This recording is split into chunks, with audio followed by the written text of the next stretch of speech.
Hi.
Oh, Hi. finally. Hello. Hi. Hello. Nice to see you. Nice to see you too. I hope you're doing well. Thank you. Yeah. How are you doing? Is everything all right? Yes, thank you very much. Everything is right. So let me start and introduce our today's topic and issue. So, dear participant, welcome on our collaborative live stream with EduChina and FİKİR Talimi Club. Today we have a special guest, the co-founder of EduChina and consultant on education in East China, Miss Selbi Esenovna. So, Miss Esenovna, welcome. And we have this is our pleasure to organize this event with you. We know that you are such a professional in East Asian educational system and youth programs. So I'm pretty sure that our today's participant will well informed about East Asian opportunities, education, informal education, etc. So please introduce yourself and then we can start. Okay. Hello, everybody. Thank you for joining and thank you for inviting me. So my name is Selbi and I'm from Turkmenistan, but currently studying in Japan at Meiji University, majoring in public law. And I'm a recipient of a Max scholarship. Yeah, so before coming to Japan as a graduate student, I was an exchange student for as well here. Yeah, so yeah, if you have any questions, please welcome. Thank you very much. Nice to meet you again. And I would like to start with first question. Mostly, especially in our region, in such countries as Turkey, Azerbaijan, etc., when we talk about study abroad, they mean European countries. But what is the special? What makes East Asian countries so special in education? Why should we choose East Asian countries for study abroad? Well, yeah, so East Asian countries, by saying East Asian countries, we in this regard mean China, Japan, and South Korea, probably. Why we should choose is because like East Asian countries are culturally distinct, like no other in the world, and also like they have a very high education and affordable, as well as affordable, like comparing with many other countries. Yeah, and the food is yummy actually. So most people will with me, but food is really yummy here. And I would like to go one by one to countries. Yeah. What's the specialty of Japan in this industry in education? And then China, South Korea. Yeah, so I'm personally studying in Japan. So what I can say is that studying in Japan actually one of the like most how to say benefits for me personally is also learning a language, Japanese language, and also practicing it. when you go to, let's say, USA or to most of the European countries, you can just get along with your English language and no need for any other language to learn.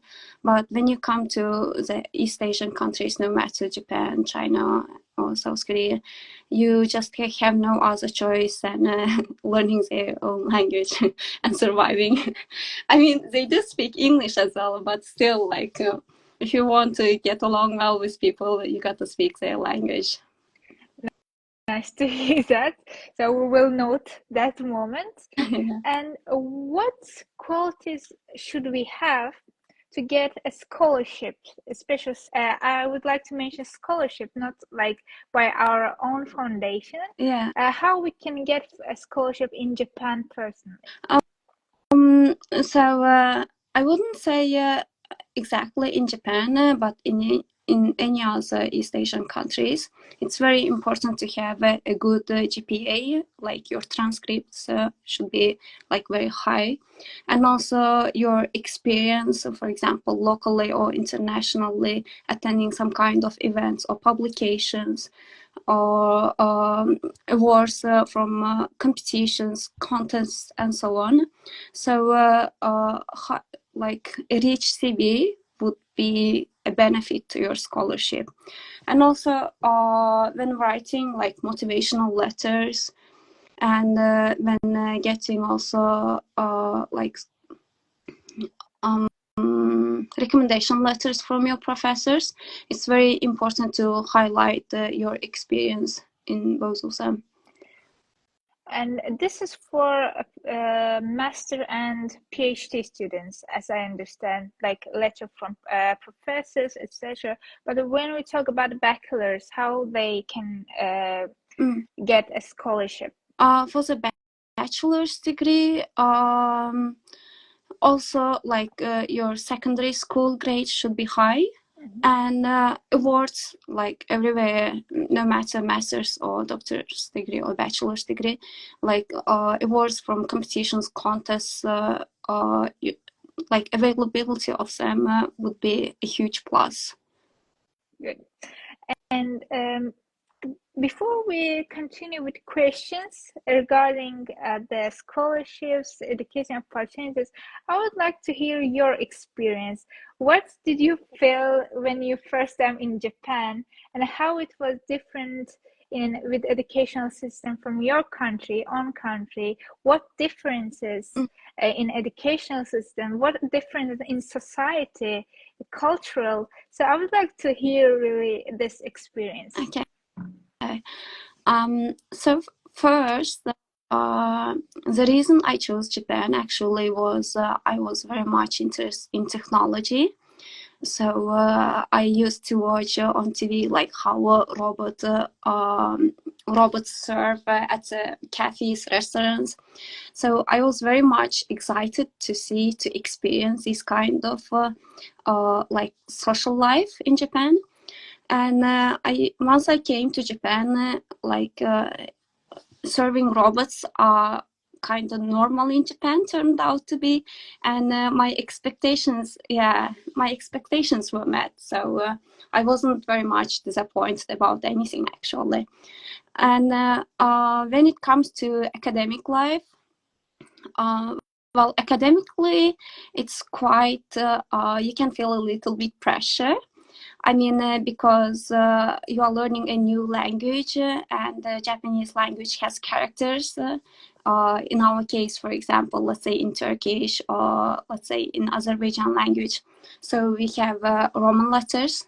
It's called Roman letters in Japanese, actually.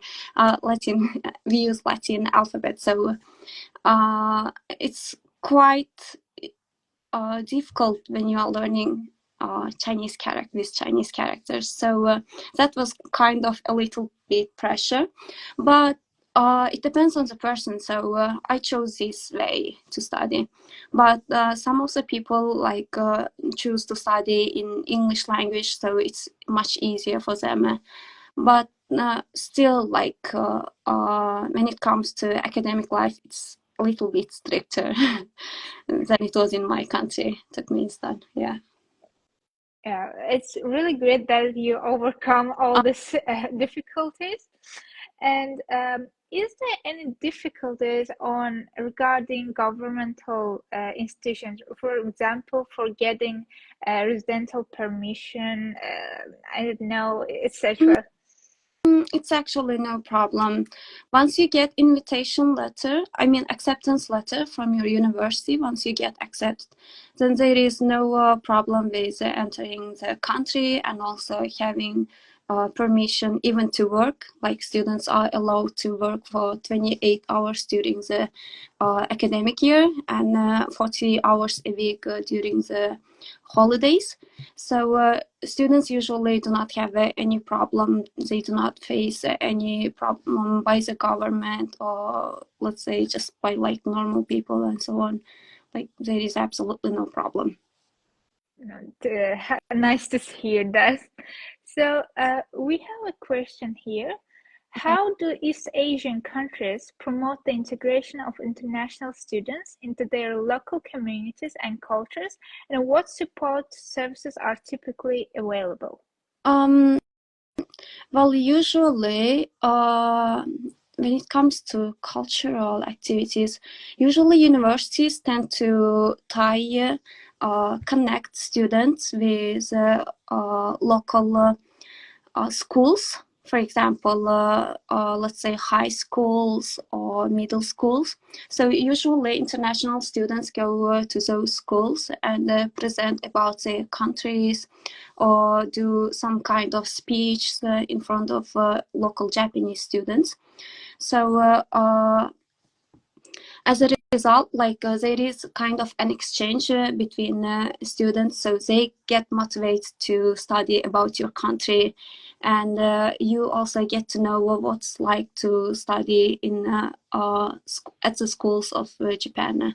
So usually, like a normal person, you cannot just enter any high school and just get to know about the student life. So they organize some kind of events, and except that one, also like universities organize lots of social activities where you can engage with local people and also promote your like whatever you have to say to the local people.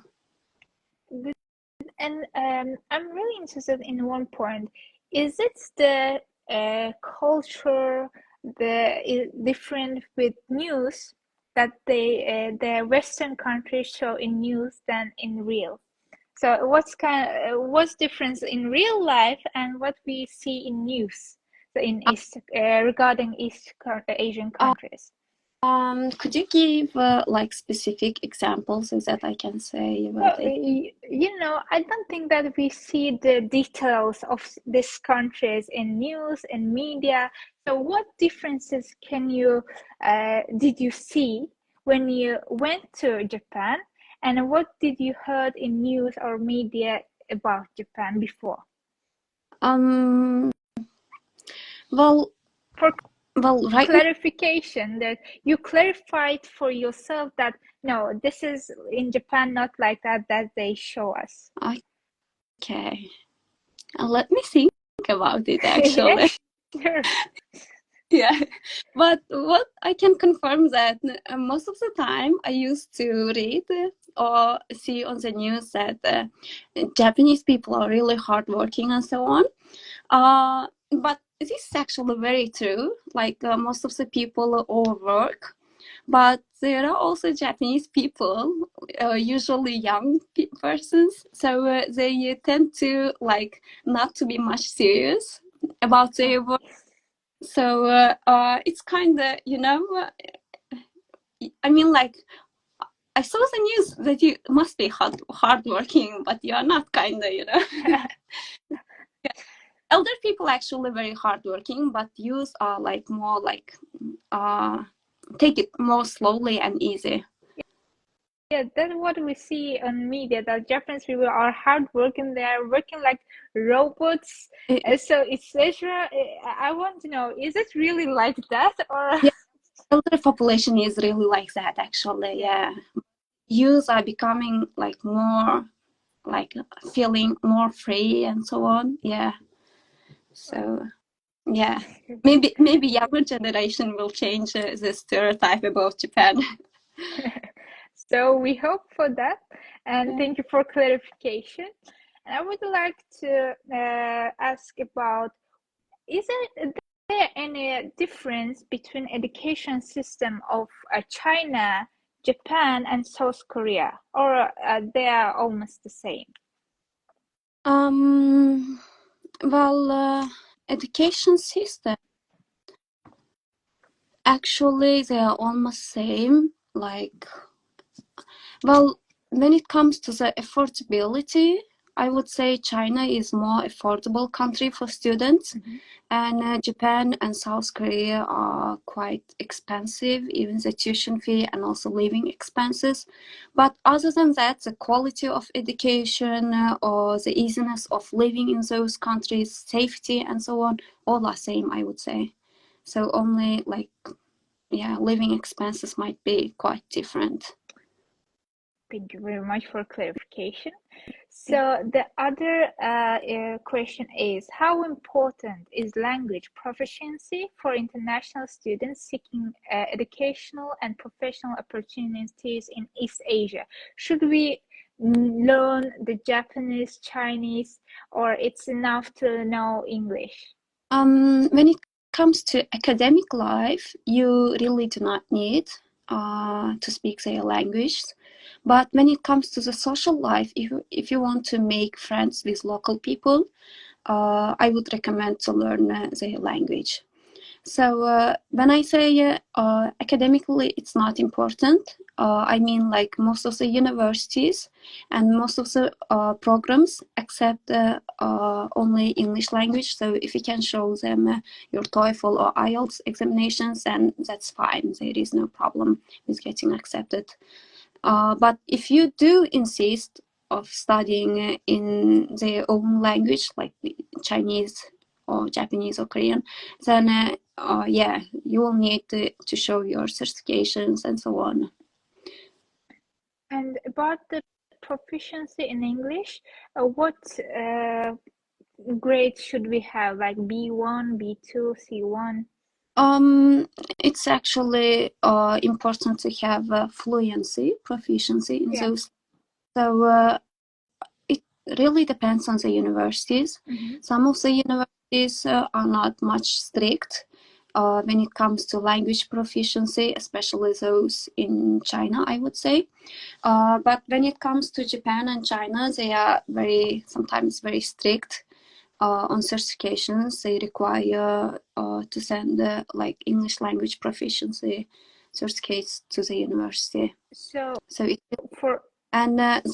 The level of the level they require also depends on the university. So for guarantee, we need like 6.57 IELTS degree, right? Yeah, around yes.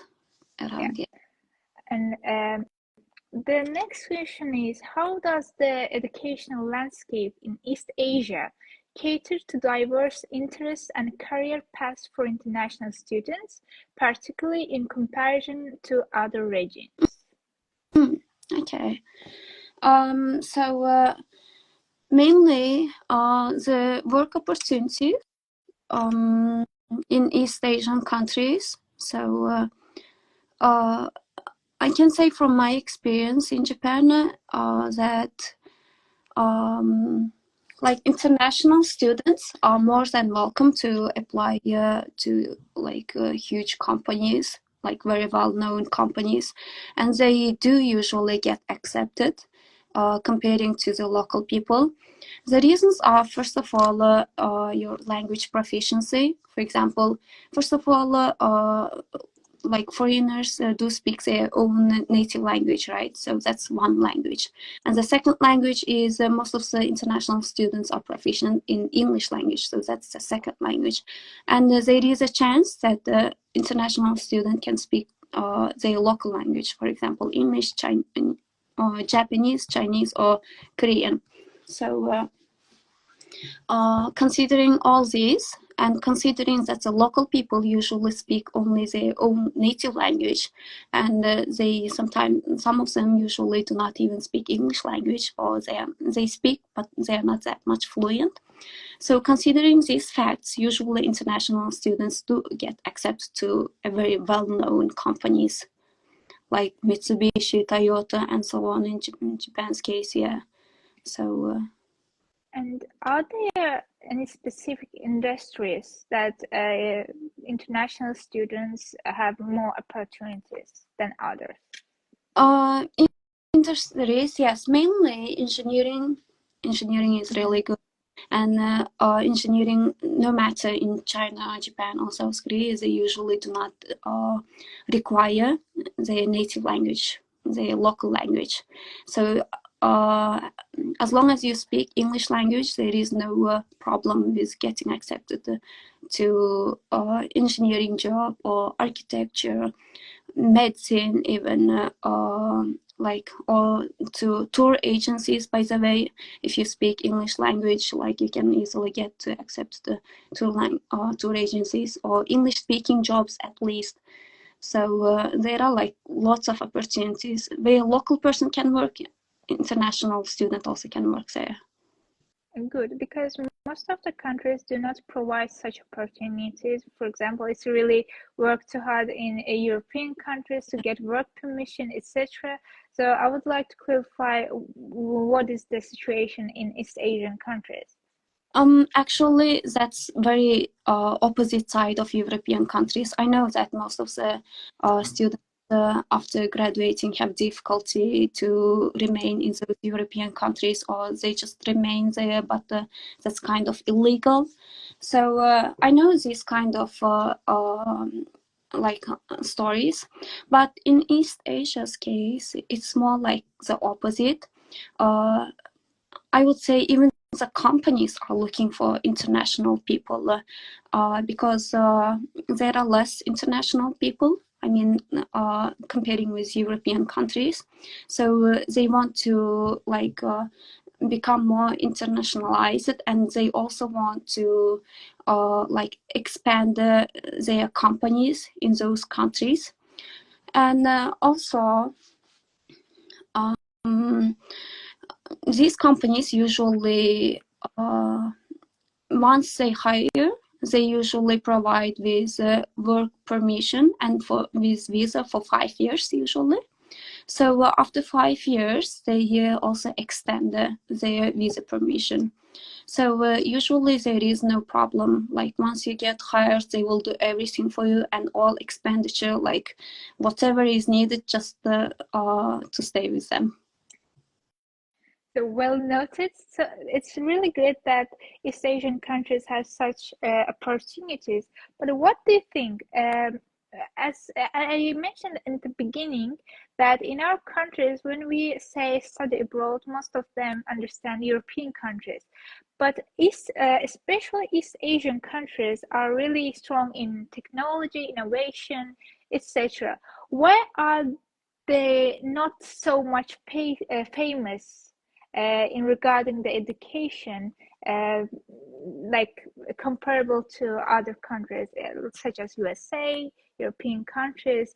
Are they doing enough to attract international students? They're actually doing a lot to attract international students, but the difficulty is that most of the people have stereotypes that you need to speak their local language. Yeah. So and it's quite difficult to, for example, to get used to the local food and so on, and therefore, like most of the foreigners are quite afraid to make a step towards the East Asian countries. So East Asian countries are more than welcoming actually, but still maybe still like they are not doing enough to attack probably. So I hope that these relationships and opportunities will be developed regarding the East Asian countries. So I would like to turn back to scholarships. Okay. what specific scholarships can you mention for example, in Japan, China, South Korea? For Japan, I would say Next. Next is one of the most famous scholarship. Next has like two application types. One is through the embassy and another one through the universities. So Next scholarship is actually provided to all the countries. Like Japan, if Japan has a diplomatic relationship with that country, then it definitely provides a Next scholarship. So, but it's quite difficult to pass through the Max scholarship, especially through the embassy. The competitiveness is very high. And you can also, like all the students or applicants can apply through the Max through university. If they search like that, Max through the university scholarship, then they will find like universities where specific programs, specific majors offer Max scholarship. And this Max scholarship is usually for master's and doctor's degree students. But there is also a scholarship called JASO for bachelor degree students. And except that one, there are lots of companies that offer scholarship in Japan, but most of them require that you first start studying in Japan, and after that, they will, in the first semester, they will see your transcripts. If your grades are high enough, then you can apply to those scholarships. And also, if your grades are high and you are socially active, the university also can recommend to the other scholarship opportunities, and you will automatically get scholarships. So yes, they are very supportive. And when it comes to China, there is a scholarship called the CSC. So that one is also through the embassy and through the university. So it is exactly the same as Japan's case, Max scholarship. And the chance of getting accepted are, of course, quite low.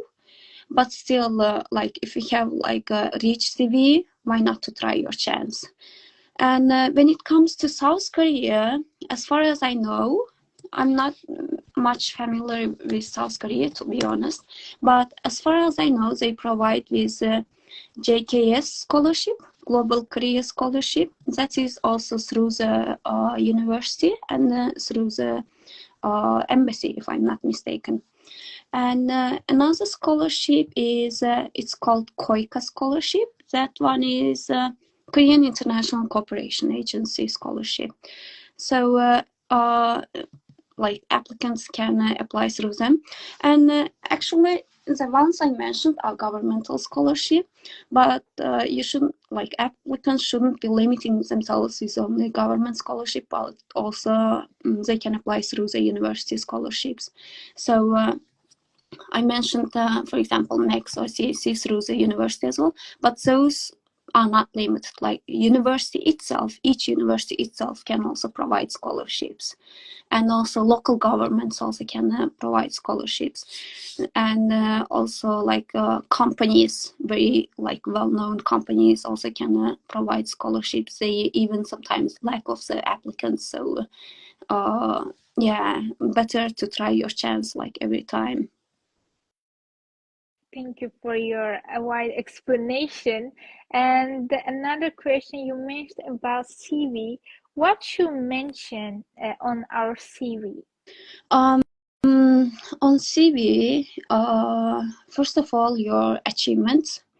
By achievements, I mean your awards. For example, if you attended some kind of conference, forum, summit in your own country or in an international level, you should mention them. And awards, for example, it doesn't matter whether it's only academic awards. It can be also, for example, sports events. For example, if you do judo or taekwondo or some kind of sports, do mention them and do mention your awards and so on. And except that one, if you have some kind of publications, write them on your CV and do show the links to them if you publish them. Except that one, you can show your hard skills and soft skills. Hard and soft skills are, for example, your computer knowledge can be, and soft skills can be your negotiation skills, leadership skills, communication skills, like anything that can benefit your, and that can some kind of make full list of your CV. Then just do not leave your CV blank and write everything you can. Yeah, but CVs are usually recommended to be only one page, so you should write only very, very important points so that you can attract immediately the reader's attention. Thank you very much for your wide explanation. And I would like to mention one point also. I know that in these countries we have also research programs, for example, summer research, winter research, especially in China, for example, USTC. So can you please explain for our participants what is that? So how we can apply, what we need for this? Like research programs, let's say summer, they usually tend to be very short term. For example, maybe 2 weeks, or at most it can be 2 months. Even extended ones can be 6 months. So most of the research programs usually do supply with scholarship. They cover your AFA accommodation and also your living subsidy. So what you need to mention is like as I told, your CV and your motivation letter. And if it is a research program, you should write your research proposal. So since you are applying to do a research, so you should show in your application what kind of research you are planning to do. So that means research proposal. So in your research proposal, you should be mentioning your methodologies, how you are about to conduct research. So methodologies can be like quantitative, qualitative, empirical, like there are lots of types of methodologies, so you can search for them and write in your application what kind of methodology you are using. And also the outcome expected. No, first should be the problems that you are facing in your research, and then how you will delve into it and also solve the problem. And at the end, you should be writing not the outcome, but expected outcome of the research, and how can the professor help you with the expected outcome. Thank you very much. Actually, we can finish the educational part of our conversation, but if our participants have any questions, please, you can write down on the chat. And I would like to move to the informal education. I mean, some cultural events, internship, I don't know, volunteering experiences, etc. Have you any experiences such, do you have such experience in East Asia, and how can other young people can attend to them? Yes,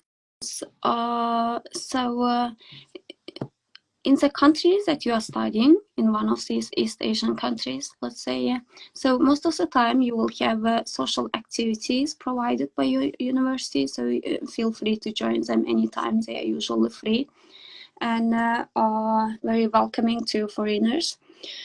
And except for that one, for example, recently I participated in Thailand in the forum. So it was called the Asia Pacific Youth Forum. So you can apply to them online. Like once you can Google like let's say forums in East Asian countries, or let's say a conference in East Asian countries, and so on. So you will see like many types of the opportunities, and feel free like to apply to them. Most of them are like they usually do not have any application fee. So you are not losing your time, except you are not losing your money, except your time and energy. So like you can apply to all of these opportunities. And except for that one, when it comes to the internships, and volunteering works. So most of the volunteering works even are paid in Japan, in Japan's case. So they must be paid. Without being paid, volunteering is not done in Japan. So Japan goes by saying like time is money. So they pay for your time, not for your work actually. So I know some of the students who did volunteering for UNICEF, for example, in Japan, with some of the activities. So they did get paid as well. When it comes to the internships, like there are lots of opportunities, as I said. So applicants should apply by themselves. They do not get, for example, in Turkmenistan's case, they were like required internship. I'm not sure how it is in Turkey or Azerbaijan, but in Turkmenistan's case, it was required. So usually university would find, if you cannot find by yourself, usually university would provide you with a place to do your internship and learn that company. But in East Asian countries, it's most likely you apply to the company you would like to do an internship, your based on your own preferences, and you will get interviewed and then get accepted for the internship period. So internships are also paid. I should mention them. In Turkmenistan's case, for example, it wasn't paid, but in Japan and in China, if I'm not mistaken, they are all paid. Good. It's really nice to hear that, because even in other countries, most of the internships and volunteering programs, especially, are not paid. And I hope this opportunity also will attract our opportunities to get education and education opportunity in East Asia. So we didn't promote EduChina. Can you explain what's the aim of EduChina? What's the company's objectives, etc., please? So EduChina was actually founded very recently. I was working on this like since already like 2 years, yeah. But I was kind of afraid to found it. So me with my friend who studied in China, we recently founded EduChina. So it usually was, or it was basically like oriented only towards China. And currently we also provide a service in Japan as well. So what's the aim? What's the service of EduChina is that we help with the application process. So what we do is we only get information about the applicant, his CV, his or her CV, and health certificates and so on. Only the necessary documents that need to be submitted by the applicant. But the rest, for example, motivation letters, very important to get accepted to the university. Or we can also help with recommendation letters.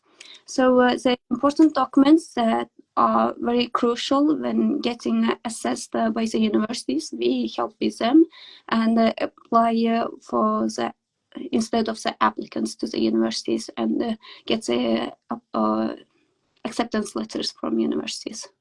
So can people from other countries also apply to your company, or it's only for Turkmenistan? It's actually for Central Asian countries, but we are also expanding to Turkey. Hopefully. Thank you very much. Yeah. Thank you very much. I hope also. And if you have any questions, dear participants, you can ask. Or if you, Miss Esenovna, have questions to us, you can also ask us. We will really proud to answer. Well, thank you. Maybe someone of you could wave, or I don't know how you make a reaction on streaming. I'm not sure, but if there is anyone who is interested, like in any East Asian countries, could you somehow give emotions or reactions? I can like let's say in Turkish again. Arkadaşlar eğer uzak doğuda eğitimle ilgilenen varsa bir reaksiyon atarak ilginizi gösterebilirsiniz. Size de elimizden geldiği kadar yardımcı olmaya çalışırız. So. Okay. I guess no one then. So we will try to promote the East Asian countries on occasion. So it's now it's our duty. It's absolutely okay. So thank you very much for your time. When I wrote you, you accept it immediately. So it's really proud to us to have an interview with you. Actually, I would like to mention that we were met in ICYF's camp, right? So it's like now almost 4 or 5 months last, and we met in a live stream. I hope we will meet face to face one day, maybe in some of the East Asian countries. Yes. Hopefully. I'm looking forward to seeing you. Amen. I hope also.